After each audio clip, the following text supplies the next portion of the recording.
উড়াধুরা গান দিয়ে চারদিকে উড়াধুরা লাগিয়ে দিল সুপারস্টার শাকিব খান।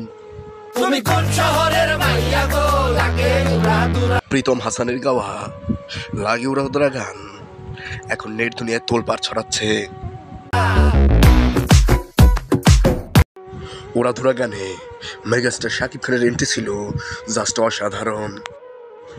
আর গানের লোকেশনের কথা কি বলবো, যা বলিউডকেও হার মানাবে। এত সুন্দর লোকেশন করা হয়েছে এই লাগে উড়াধুরা গানের। এবার বলা হচ্ছে উৎসব কিংবা অনুষ্ঠানে শাকিব খানের এই উড়াধুরা গান মঞ্চ কাঁপাবে। এদিকে শাকিব খানের ফিল্ম ইন্ডাস্ট্রি ক্যারিয়ারে 25 বছর উদযাপন করা হলো 25টি কেক কেটে।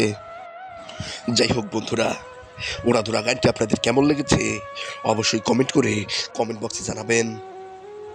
এতক্ষণ সাথে থাকার জন্য আপনাদেরকে অসংখ্য ধন্যবাদ।